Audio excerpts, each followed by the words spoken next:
Was it Styles P? He said gangsters don't die to get chubby. Oh, that's Jada. Shout out to the Locks. I love them so much. He said gangsters don't die to get chubby and move to Miami. That's what Jimmy Butler did when he left Philly, because so many people felt like that was the wrong choice. And teaming up with the culture of the Miami Heat, Pat Riley and Eric Spoelstra, just think about something. On tomorrow's show, I need to see a clip of 3 things. Eric Spoelstra confronting Dwayne Wade, LeBron James, and Jimmy Butler. Ever since that confrontation happened, the Heat have been the best team in the NBA record-wise, and ever since the playoffs started, Jimmy Butler's been the unstoppable force. The over-under for him scoring points yesterday was 25. I'm thinking it's going to be in the mud, some struggle going back and forth, lockdown defenders, Celtics, top tier D. Obviously, they were out Marcus Smart and Al Horford. Jimmy Butler had 27 in the second half alone. And let's not underestimate the complete game. When you see a player scoring 41, but blocking Jason Tatum 3-point shots, that's incredible.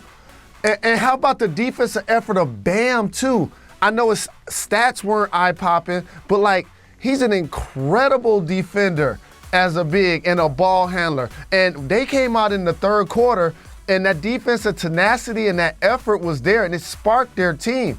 Their backcourt in the first half, Jacoby, undrafted, by the way, Strus and Vincent, had 5 points. They had 23 alone in the second half, getting out in transition. Look at Bam. Look at the effort Bam playing with. That sparked the team. And shout out to PJ Tucker, was dealing with an injury, came back into the game. It was a terrific game, as you know. We enjoyed it, and this hopefully is going to be a long series. But we need Al Horford back in this series.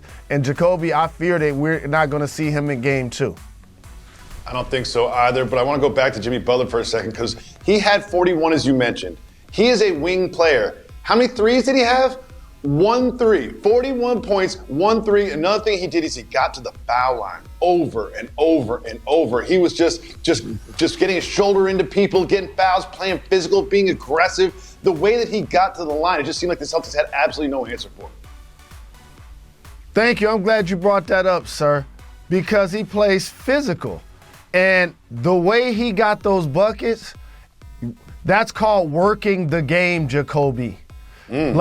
What I mean by that, there's a microwave way to get your points, and then there's an oven way to get them. And that's what Jimmy Butler represents as a modern-day wing, as you mentioned. He's not coming down, pulling up a 3 with 20 seconds to go on the shot clock, or he's not attempting 10 3-pointers in the game. He's getting you high efficiency to get his 40 from the floor, but he's doing it in all facets. He's doing it driving. He's doing it posting. He's doing turnaround jumpers. He's doing it off the dribble. He's doing it off the catch. He's getting steals and getting breakaway dunks. He's getting deflections and getting layups in transition. He's working the game. Oh, and by the way, when it slows down, pump fake, foul, go to the line 17 to 18 times and knock those down too. It was a masterpiece performance of all-around basketball by Jimmy Butler. It absolutely was, and that's one side. That's the superstar for the Heat. The superstar for the Celtics had himself a nice first half, but one of the stories of this game is his third quarter and the turnovers and the way the Heat defense just made things so hard on Jason Tatum. He got up to a terrific start, as you mentioned, 21 points. Robert Williams III, the big fella, it was good to see him out there. He was 5 for 5 at the half. He was blocking shots. He was aggressive. He was attacking.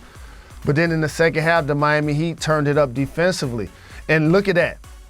You see that right there? Forcing him to give up the ball and make a play. And at that time, it worked for the Celtics. And Peyton Pritchard, he had a couple of great plays offensively, but they were also targeting him defensively. And, of course, when you don't have Marcus Smart out there as your defensive player of the year playing the point, that's going to be a big factor. Thanks for watching ESPN on YouTube. For live streaming, sports, and premium content, subscribe to ESPN+.